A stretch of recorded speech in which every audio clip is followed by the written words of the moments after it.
اور اللہ تعالیٰ اس کو معاف نہیں کرتا، ایسے ہی ایک خاوند کے نکاح میں ہوتے ہوئے اس عورت کے لیے بے وفائی ایسے ہی ناقابل معافی جرم ہے۔ یہ چیز اللہ کی نظر میں بہت ویلیو رکھتی ہے کہ کسی نیک عورت کے کردار کو داغدار کرنے کی کوشش کی جائے، یا ایک عورت شادی ہوتے ہوئے یا غیر شادی شدہ ہوتے ہوئے wedlock, outside wedlock, کسی بھی غیر مرد کے ساتھ اپنے جنسی تعلقات استوار کرے یا کوئی بھی تعلقات استوار کرے۔ تو اس چیز کو ہمارے معاشرے میں ہم نے ہی فائٹ بیک کرنا ہے، ورنہ جو میڈیا پہ اس وقت گیمز چل رہی ہیں، تو چھوٹے چھوٹے بچوں کے کارٹونز میں انہوں نے گرل فرینڈس کا کانسیپٹ دیا ہوا ہے۔ ڈوریمون کارٹونز نہیں دیکھتے بچے، ان کی اس کی فرینڈ۔ تو یہ چیزیں کیوں پروموٹ کی جا رہی ہیں؟ اس چیز کو سمجھنے کی ضرورت ہے کہ زانی مرد اور زانی عورت اللہ کی نظر میں بہت بڑا مجرم ہے۔ یہ اوکے نہیں ہے کہ جس کو آپ بالکل لائٹ لیتے ہیں۔ اللہ تعالیٰ فرماتے ہیں کہ ان دونوں کو 100 کوڑے لگا بھی، جو ویلنٹائنس ڈے چل پڑا ہے۔ یہ چیزیں کیوں ہماری سوسائٹی میں عام ہو رہی ہیں؟ فرینڈ شپس، یہ وہ، کیونکہ نکاح نہیں کرتے ہم بچوں کے ٹائم پہ، اور نہ ہی ان کو چیک اینڈ بیلنس دیتے ہیں، نہ ان کو دین کا کوئی علم دیتے ہیں، نہ ان کے ذہن میں اس طرح کا کوئی خیال ہے کہ یہ گناہ کبیرہ ہے۔ اللہ کو سخت ناپسند ہے لڑکی کا لڑکے سے دوستی کرنا، لڑکے کا لڑکی سے دوستی کرنا، اور ان کی جو ہے ایک نان سیریس گفتگو فون پہ، یا ایک دوسرے کے ساتھ اس طرح کے غلط تعلقات۔ اللہ تعالیٰ فرماتے ہیں کہ دونوں کو جب تم کوڑے لگاؤ تو ایک جماعت کو وہاں پہ موجود، اور تمہارے دلوں میں رحم بھی نہ آئے ان کو یہ تکلیف دیتے وقت۔ اور یاد رکھو وَلْيَشْهَدْ عَذَابَهُمَا طَائِفَةٌ مِّنَ الْمُؤْمِنِينَ، مومنوں کی ایک جماعت اس وقت موجود ہو، کیونکہ زانی مرد کے ساتھ نکاح کوئی نہ کرے مگر زانی عورت۔ تو ہماری سوسائٹیز میں اس چیز کو بالکل کوئی سمجھتا ہی نہیں کہ یہ کوئی برائی بھی ہے، اور یہ اپنی نظر بازی بھی کوئی برائی ہے، اور یہ کسی دوسری عورت کی طرف دیکھنا بھی کوئی برائی ہے، یا یہ بے حیائی بھی کوئی برائی ہے۔ اس کو اس طرح سے پریزنٹ کیا گیا ہے کہ now it has become quite okay, اور خاص طور پہ ہمارے نوجوان بچوں کے لیے، کہ لڑکیوں کے ساتھ دوستی، یونیورسٹی کالج اسکول میں بچے اکٹھے پڑھتے ہیں، ایک دوسرے کے ساتھ بیٹھ جاتے ہیں، فرینڈ شپس کرتے ہیں، ایک دوسرے کے ساتھ جاب کرتے ہیں، تو ایک دوسرے کے بھائی بہن، اور بالکل ایزیلی ایک دوسرے کے ساتھ فرینکلی گفتگو ہو رہی ہے، کوئی کانسیپٹ نہیں نہ محرم نہ محرم کا۔ یہ چیزیں ہم نے سکھانی، اس لیے صورت نور عورتوں کی صورت ہے۔ سب سے پہلے اللہ نے اپنی ناراضگی کا اظہار کیا کہ یہ بہت ناپسندیدہ حرکت ہے۔ پھر اللہ تعالیٰ نے فرمایا لیکن دوسری طرف کچھ لوگ ایسے بھی ہوتے ہیں جو نیک عورتوں پر تہمت لگاتے ہیں، تو ایسے لوگوں کو اللہ تعالیٰ نے فرمایا 80 کوڑے لگاؤ، اور کبھی بھی ان کی گواہی قبول نہ کرو، کیونکہ یہ لوگ نافرمان ہیں۔ لیکن جو اس سے پہلے توبہ کر لے اور اپنی اصلاح کر لے تو اللہ بخشنے والا مہربان ہے۔ پھر دوسری سچویشن کیا ہے کہ اگر کوئی مرد اپنی بیوی کو بدکاری کرتے ہوئے اپنے بیڈ روم میں پکڑ لے، اب وہاں پر کو تو گواہ نہیں لا سکتا نا، کیونکہ جب ان کو سنسار کرنا ہے تو اس کی اسٹرکٹ کرائٹیریا ہے اس کی انویسٹیگیشن کا۔ یہ نہیں کہ کس نے آ کے کہہ دیا جی کہ یہ عورت زنا کر رہی تھی تو اس کو آپ نے سنسار کر دینا ہے۔ اس معاملے کو پوری طرح سے انویسٹیگیٹ کیا جائے گا، اور انویسٹیگیشن کے پروسیس میں 4 مرد گواہ وہاں پر موجود ہوں گے تو ایگزیکیوٹ کی جائے گی سزا، ادروائز نہیں کی جا سکتی۔ تو اگر کسی نے کسی کے کردار پر جھوٹی تہمت لگائی تو اس کو 80 کوڑے مارے جائیں گے۔ یعنی اگر کسی نے کہہ دیا ایسے کہ یہ عورت کا کردار خراب ہے، تو اسلامک شریعہ اس کو یا کورٹ سے کہے گی اپنی ایویڈنس میں 4 گواہ لاؤ۔ اگر 4 گواہ نہیں ہیں تو تمہیں کسی نے اجازت نہیں دی کہ تم اپنی زبان کھولو، اپنی زبان بند رکھو۔ تو اس کا مطلب پھر کیا ہوا کہ جس کو سنسار کیا جانا ہے وہ اس قدر بے حیا ہے کہ اس نے کسی کا لحاظ نہیں کیا اور اس نے سب کے سامنے غلط حرکت کی، تو اس کو سنسار کیا جائے گا۔ وہی بات جو برائی کے ساتھ ڈٹائی ہے۔ اگر کسی نے کسی کو دیکھ لیا ہے لیکن اس کے پاس 3 فردر گواہ موجود نہیں ہیں تو وہ خاموش رہے گا، ورنہ اس کو 80 کوڑے مارے جائیں گے۔ یہ قرآن کا ہمیں حکم دیا گیا ہے تاکہ لوگ ایک دوسرے کے کردار کے بارے میں بات کرتے وقت حد درجہ محتاط ہوں، اور دوسری طرف کوئی یہ غلط کاری کرتے وقت بھی محتاط ہو۔ تو دیکھیں کہ سوسائٹی میں کس طرح سے اللہ تعالیٰ نے اس چیز کا سد باب کیا ہے اور کلا کما کیا ہے۔ اللہ تعالیٰ نے فرمایا اگر یہ لعان کیا ہے، اگر ایک خامد بیڈ روم میں دیکھتا ہے کہ میری وائف کسی دوسرے آدمی کے ساتھ غلط کاری کر رہی ہے، تو وہ اس کے پاس تو اب 4 گواہ نہیں، لیکن وہ اپنی بیوی کے ساتھ رہ بھی نہیں سکتا، تو وہ 4 دفعہ اللہ کی قسم کھا کے کہے گا کہ یہ عورت جو میں کہہ رہا ہوں یہ سچ کہہ رہا ہوں، اور 5ویں دفعہ کہے گا کہ اگر میں جھوٹ بولوں تو مجھ پہ اللہ کی لعنت ہو، اور وہ عورت اپنے سے عذاب کو یوں دور کرے گی کہ وہ 4 دفعہ اللہ کی قسم کھائے گی کہ جو یہ میرا خامد کہہ رہا ہے یہ جھوٹ بول رہا ہے، اور 5ویں دفعہ وہ اللہ کہے گی کہ اگر یہ سچا ہے تو مجھ پر اللہ کا غضب۔ اس طرح اگر وہ دونوں میاں بیوی قسم کھا لیتے ہیں تو وہ ایک دوسرے سے علیحدہ ہو جائیں گے، اور جس نے جھوٹ بولا اس کا معاملہ اللہ کے سپرد۔ اچھا، اس کے بعد یہاں پر واقعہ افک آتا ہے۔ حضرت عائشہ ام المومنین عائشہ صدیقہ کی کردار پہ تہمت لگنے کا واقعہ ہے یہ، اور اس پہ اللہ تعالیٰ نے قرآن پاک میں بہت غصے کا اظہار کیا۔ واقعہ یوں ہوا کہ غزوہ بنی مستلق میں رسول صلی اللہ علیہ وسلم جو تھے ان کے ساتھ عائشہ صدیقہ رضی اللہ تعالیٰ عنہ تھیں۔ اچھا جی، جب نبی پاک صلی اللہ علیہ وسلم جب کسی سفر پر جاتے تھے تو ان کی عادت مبارک تھی کہ اب اپنی ازواج مطہرات میں سے کسی کو ساتھ لے کر جاتے تھے، تو وہ قرآن اندازی کرتے تھے۔ اس غزوے میں حضرت عائشہ کا نام نکل آیا۔ تو آپ دیکھیں کہ ایک ہسبینڈ کے ساتھ اپنی وائف نے جانا ہو تو اس کے لیے تو ظاہر ہے کہ بڑا اسپیشل ایونٹ ہوگا، اور خاص طور پہ کہ جب اتنے دن اکیلی انہوں نے ان کو سرو کرنا ہو، پھر جب کہ آپ کو پتہ ہے کہ پہلے حضور پاک صلی اللہ علیہ وسلم باریاں دیتے ہوتے تھے اپنی تمام وائفس کو، باری باری جا کر ان کے ساتھ اپنا ٹائم سپینڈ کرتے تھے۔ تو اب یہ ان کے لیے بڑا بگ ایونٹ، تو وہ اپنے جو ہے نا تیار ہو کے جاتی تھیں، سج سنور کے جاتی تھیں، اور وہ وہ اپنی سسٹر سے ادھار سا لے لیتی تھی۔ اس ہار کا کوئی ہک وغیرہ کا پرابلم تھا، وہ گر جاتا تھا۔ اب آپ کو پتہ ہے کہ پچھلا بھی جب حضرت عائشہ کی وجہ سے تیمم کی آیات نازل ہوئی ہیں تب بھی اس میں ہار گر گیا ہوا تھا، تو حضور پاک نے اس ہار کو ڈھونڈنے کے لیے قافلے کو پڑاؤ ڈالنے کا حکم دیا، تو پانی نہیں تھا، نماز کا وقت آ گیا، تو وہاں پہ تیمم کی آیات نازل ہوئی۔ اب یہاں پر بھی یہ ہوا کہ حضرت عائشہ فرماتی ہیں میں قضاء حاجت کرنے گئی نا، تو دیکھا کہ میرا ہار گما ہوا ہے۔ واپس جب آئی پھر میں واپس اس کو ڈھونڈنے گئی تو جب اس کے پیچھے قافلہ کوچ کرنے کی تیاریاں کر رہا تھا، میں دبلی پتلی سی تھی، میں بیٹھی ہوتی تھی اپنے اس پالکی میں جو کہ جس کو اونٹ پہ رکھا جاتا ہے، تو بیٹھی ہوتی تھی، تو اتنا کسی کو پتہ ہی نہیں چلتا تھا کیونکہ ہم اتنا کھانا بھی نہیں تھی کھاتی اس دور میں۔ تو انہوں نے کہا کہ انہوں نے ایسی ہی پالکی اٹھا کر اس کے اوپر اونٹ کے اوپر رکھ دی، ان کو پتہ ہی نہیں چلا کہ میں اس میں نہیں ہوں، اور لے گئے۔ اب جب میں واپس آئی تو دیکھا قافلہ تو کوچ کر گیا، میں نے کہا جب مجھے نہیں پائیں گے تو واپس لینے تو آئیں گے، تو میں وہیں پہ لیٹ گئی۔ اب قافلے کے پیچھے حضرت صفوان بن معطل، یہ ان کی ڈیوٹی تھی کہ وہ پیچھے پیچھے آئیں اور دیکھیں کہ کوئی چیز گری تو نہیں ہوئی۔ جب انہوں نے دیکھا کہ میں وہاں پہ ہی رہ گئی ہوں تو انہوں نے کہا انا للہ و انا الیہ راجعون، رسول اللہ کی بیوی تو یہیں رہ گئیں۔ انہوں نے چونکہ پردہ کا حکم نازل ہونے سے پہلے مجھے دیکھا ہوا تھا، اب انہوں نے اپنا اونٹ بٹھایا، میں اس پہ بیٹھی، وہ اونٹ کی نکیر تھامی، اور اس کے علاوہ ہماری بات بھی کوئی نہیں ہوئی، اور وہ مجھے لے کر چل پڑے۔ اب جب ہم قافلے سے ملے تب وہ دوپہر کے سستانے کے لیے پڑاؤ ڈال رہے تھے۔ جب دیکھا کہ یعنی کہ اس وقت پھر کیا ہوا کہ سب بیٹھے ہوئے ہیں اور ان میں یہ 2 لوگ آ رہے ہیں، تو اس میں جو عبداللہ بن ابی نے شرارت کیا کی، اچھا تو کوئی اور ہی معاملہ تھا، یعنی انہوں نے حضرت عائشہ کے کردار کو حضرت صفوان کے ساتھ داغدار کرنے کی کوشش کی، نعوذ باللہ۔ حضرت عائشہ کو پتہ نہیں، اور یہ 6 مگوئیاں پورے شہر میں ہو رہی ہیں۔ ان دا مین ٹائم حضرت عائشہ خود بیمار ہو گئی، لیکن ان کو رسول پاک صلی اللہ علیہ وسلم سے وہ محبت نہیں مل رہی تھی، لیکن وہ سوچ رہی تھی کہ شاید وہ مصروف ہیں کیونکہ وہ غزوے سے واپس آئے تھے۔ جب حضرت عائشہ ایک دن رات کو قضاء حاجت کرنے کے لیے گئیں ام مستہ کے ساتھ، تو انہوں نے یہ سارا واقعہ حضرت عائشہ کو کہہ سنایا کہ دیکھیں شہر میں تو یہ باتیں ہو رہی ہیں۔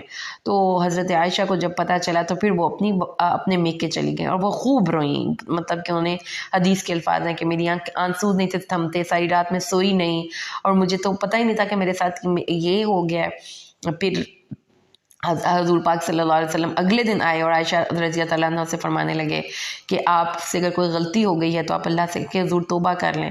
تو حضرت عائشہ کہتے ہیں یہ بات سن کے تو میرے آنسو بالکل ہی خشک ہو گئے، لیکن پھر انہوں نے کہا کہ دیکھیں جو بات آپ سب لوگوں نے اپنے دماغ میں سوچ لی ہے وہ بات حقیقت تو نہیں لیکن آپ کے دماغ میں تو بیٹھ گئی ہے. اب اگر وہ میں بات مان لوں جو آپ کہہ رہے ہیں جو کہ حقیقت میں غلط ہے تو میری بات آپ نہیں مانیں گے.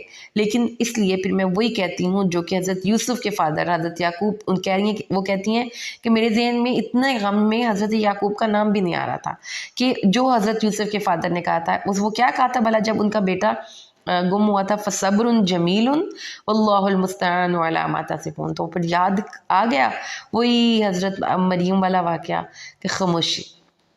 آپ جب آپ کے پاس کوئی ثبوت ہی نہیں ہے آپ کیا کسی کو ثبوت دیں گے. حضرت عائشہ فرماتی ہیں مجھے یقین تھا کہ اللہ تعالیٰ میری برات نازل کر دیں گے. تو پھر حضرت عائشہ فرماتی ہیں کہ وہیں پہ اللہ کے نبی بیٹھے ہوئے تھے تو ان پر یہ آیات نازل ہوئیں جس میں کہ اللہ نے آسمانوں سے میری برات اتاری. اور وہ کہتی ہیں میں اپنے آپ کو اتنا نہیں سمجھتی تھی کہ اللہ تعالیٰ میرے بارے میں قرآن میں آیتیں نازل کریں گے. مجھے یہ تھا کہ جبریل آئیں گے آ کے بتا جائیں گے. تو اس بات پہ حضرت عائشہ یہ سارا واقعہ آپ نے پڑھ لیا ہے. تو اس میں کچھ باتیں غور طلب ہیں جس میں سب سے امپورٹنٹ بات ہے وہ یہ ہے کہ قرآن پاک میں اللہ تعالیٰ نے کردار کے حوالے سے بدگمانی کرنے سے سختی سے منع کیا ہے. کسی بھی لڑکی یا لڑکے کے چکر یہ جو اس کا تو چکر ہے. آپ دیکھیں کہ ہم اس قسم کی گفتگو کرنے میں کس قدر کیئرلیس ہیں جبکہ قرآن کہتا ہے کہ حد درجہ محتاط ہوں. ایسی کوئی گفتگو کوئی کرتا بھی ہے تو اس کو روک دیں کہ یہ بات قرآن نے ہمیں منع کی ہے. کسی کے بھی کردار کے بارے میں بدگمانی نہیں کرنی. اور پھر اللہ تعالیٰ نے فرمایا کہ جب اور خاص طور پہ یہ نبی صلی اللہ علیہ وسلم کے گھرانے کی بات ہو رہی ہے تو اس وقت تو تمہیں جس بھی بندے نے تمہیں یہ بات کی تھی اس کو فوراً شٹ اپ کال دینی چاہیے تھی. یہ بات تم غلط کر رہے ہو. تم نے اس کی بات سنی اس کی بات کو آگے پہنچایا. اللہ تعالیٰ کو یہ بات بہت بری لگی. اور اگر اللہ تعالیٰ کا رحم اور فضل تمہارے کے شامل حال نہ ہوتا تو جو کام تم کر چکے تھے اس کے مقابلے میں اس کے بدلے میں تمہاری کمیونٹی میں بہت بڑا عذاب نازل ہوتا. یہ اس واقعے کا ایک پہلو ہے. اب دوسرا پہلو عبداللہ بن ابی کی طرف سے ہے. مسلمانوں کو اللہ کو بڑا غصہ چڑھا عبداللہ بن ابی پہ تو اللہ تعالیٰ نے فرمایا اس کو برا نہ سمجھو یہ تمہارے لیے بہتر ہے. کیوں بہتر ہے کہ یہ اب اس کی فائنل شرارت تھی. اب اس کا غلیظ چہرہ سب نے دیکھ لیا. اس کے بعد اس کو جرت نہیں ہوئی کہ اسلامک کمیونٹی میں کوئی غلط بات پھیلا سکے یا کوئی افواہ پھیلا سکے. اس کے بعد اللہ تعالیٰ نے فرمایا کہ جو یہ جھوٹ گھڑ کے لائے تھے ان کو چاہیے تھا نا کہ اپنے اس پروف میں ایویڈنس بھی پیش کرتے. اور اگر اب ان کے وہ کوئی گواہ پیش نہیں کر رہے کوئی ایویڈنس پیش نہیں کر رہے تو اللہ کے نزدیک وہ جھوٹے ہیں. اب سمجھ آ گئی آپ کو کہ بغیر ثبوت کے نہ آپ نے کسی سے بات لینی ہے نہ آپ نے کوئی بات کرنی ہے. نہ آپ بغیر ثبوت کے بغیر کسی بھی چیز کے سیلف ایگزمپشن کی بیس پر کوئی بات کریں گے. جیسا کہ ایک حدیث میں آتا ہے کہ رسول صلی اللہ علیہ وآلہ وسلم ایک دفعہ معتکف تھے اعتکاف میں تھے تو ان کی ایک زوجہ مطہرہ ان سے ملنے آئیں اعتکاف میں.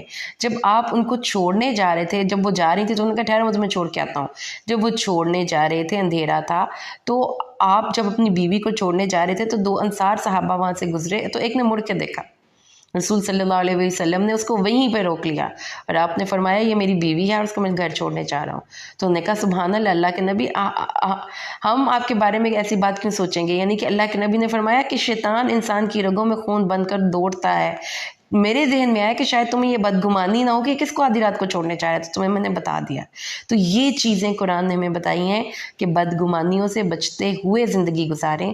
ایویڈنس جس کے پاس نہیں اس کی بات کا یقین نہ کریں وہ بات آگے نہ پہنچائیں. سکینڈلز کو آپ نے فروغ نہیں دینا. اور اس کے بعد اللہ تعالیٰ نے فرمایا کہ تم یہ ساری بات آپ نے سن لی. پھر اس کے بعد اللہ تعالیٰ نے فرمایا کہ اب اگر ایسا کوئی واقعہ ہو اور تم لوگ ایسی دوبارہ سے رویے کا اظہار کرو تو پھر معافی نہیں. اچھا اتنی سی بات سمجھ میں آ گئی. اب یہ کمنٹری ہے ان لوگوں کو جو کہ برائی کی نشر و اشاعت اس پلانٹ پر کرتے ہیں خواہ وہ مسلم ہے خواہ وہ غیر مسلم ہے. ان کو دنیا اور آخرت میں عذاب ہے. ایک سمپل اور مطلب کہ اس میں کوئی دو رائے نہیں. قرآن کی آیت سورۃ النور کی آیت نمبر 19 ہے. برائی جس میں بے حیائی کا ورڈ ہے جس میں حدود. بے حیائی کیا ہے کہ جو اللہ تعالیٰ نے حد دی ہے نا آپ کو اس حد سے باہر نہیں نکلنا نہ گفتگو میں نہ لباس میں نہ ریلیشنز میں. جو فاحشہ کا لفظی مطلب ہوتا ہے نا وہ ہوتا ہے حدود سے باہر نکل جانا. ٹھیک ہے. تو جو بے حیائی ہے وہ در حقیقت کیا ہے وہ حدود شکنی ہے. تو اس میں پھر وہ آپ دیکھیں کہ ہماری یہ جو بچیاں ہیں فرینڈ شپس فون پہ بیٹھ کر، اور یہ ساری حدود فراموشی ہیں. اب آج کے دور میں کزنس، یہ میری پھپھو کا بیٹا ہے، یہ میرے ماموں کا بیٹا ہے، شادی ہو گئی ہے تو دیور جیٹ، اور پھر اس کے بعد آپ شادی کے بعد بھی کزنس، اور پھر کلیگس. تو یہ بے حیائی کیا ہے؟ حدود سے باہر نکل کر ہم کوئی بھی ایسی حرکت کرتے ہیں اور اس چیز کو آپ اچھا سمجھتے ہیں، اس کو پروموٹ کرنے کی کوشش کرتے ہیں، خواہ وہ آپ ٹک ٹاک کے ذریعے کریں، خواہ وہ آپ کو ٹی وی سیریلز کے ذریعے کریں، خواہ وہ ڈراما انڈسٹری کے ذریعے کریں، خواہ وہ ایک لٹریچر کے ذریعے کریں، یا ویسے آپ یہ سوچیں کہ ہم کیوں یہ چیزیں ہم نہ کریں، یہ تو اوکے ہیں. تو اللہ تعالیٰ فرماتے ہیں ان کے لیے عذاب ہے. تو اس لیے سورۃ نور اپنی بچیوں کو سمجھا کر پڑھائیں کہ یہ چیزیں بیٹا بالکل اللہ کو ناپسند ہیں. ایک سوسائٹی کے اندر ہر ریلیشن ویل ڈیفائنڈ ہونا چاہیے، اور خاص طور پہ عورتوں کی سائڈ سے یہ بات ہمیں سمجھنی چاہیے کہ ہم جو مرد کا رشتہ ہے وہ ہر صورت میں عورت کی پروٹیکشن بھی ہے، عورت کے لیے تحفظ بھی ہے، عورت کے لیے بہت بڑی سپورٹ بھی ہے، اگر وہ شریعت کے دائرے کے اندر ہو اور وہ ویل ڈیفائنڈ ہو، اور وہ وہی ریلیشن ہو جو کہ اللہ تعالیٰ نے قرآن میں بتایا ہے جو آپ کے محرم رشتے ہیں. وہ ادروائز اگر آپ ان کے علاوہ کسی بھی اور ریلیشن کے ساتھ چلتے ہیں تو آپ کو احتمال ہے کہ آپ کی عزت بھی خراب ہوگی اور وہ رشتہ آپ کے لیے گالی بھی بنے گا. تو اللہ تعالیٰ نے یہ فرمایا ہے کہ اگر اللہ تعالیٰ کا، اور پھر اللہ تعالیٰ نے فرمایا کہ شیطان کے خطوات شیطان کے پیچھے نہیں چلنا. تو خطوات شیطان کے پیچھے تو آج ہمارا پورا معاشرہ چل رہا ہے. کیا کہ ہر وہ چیز جو کہ مرد اور عورت کی ناجائز تعلقات کو پروموٹ کرتی ہے وہ خطوات شیطان ہے.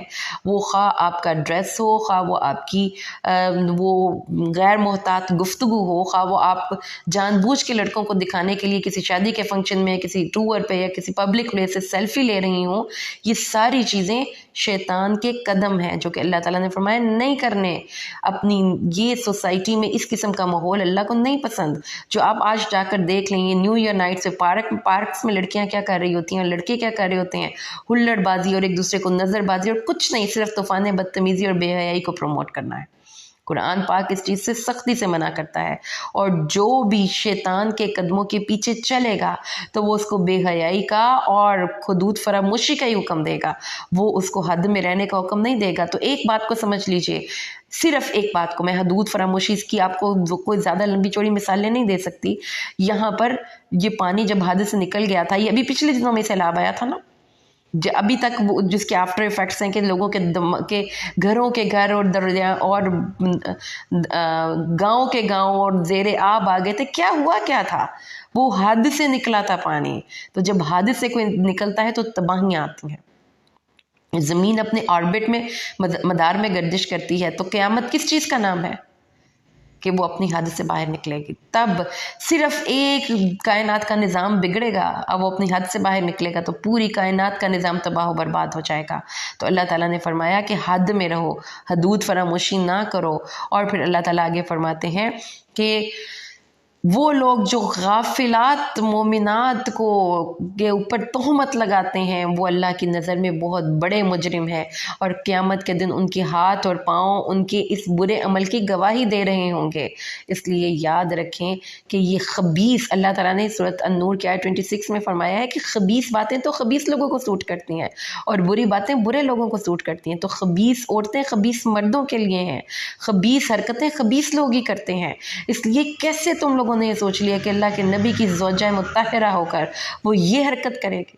شرم کرو. تو یہ اللہ تعالیٰ نے کیسی ڈانٹ پلائی ہے. آرام سے نہیں کہا اللہ تعالیٰ نے.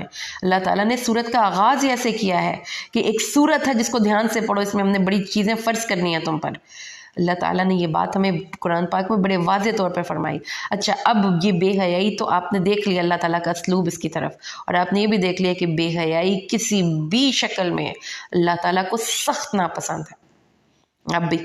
اب جب نیکسٹ کبھی آپ کا کسی ایسی بچے سے کسی سے بھی انٹریکشن، اس کو سمجھائیں یہ بات، یہ جو ہم ویلنٹائنز، یو آر مائی ویلنٹائنز، اور اس کو گفٹ دیتے ہیں اور یہ کرتے ہیں اور وہ کرتے ہیں، شریعت کی حد سے باہر نکلیں گے تو اللہ تعالیٰ کی غضب کا شکار ہوں گے. اب وہ تمام چیزیں جس کی وجہ سے یہ ریلیشنز ڈیولپ ہو سکتے ہیں، اس میں سب سے پہلی بات تو یہ ہے کہ غیر محتاط طریقے سے مرد اور عورت کا اختلاط ہو، جس میں کہ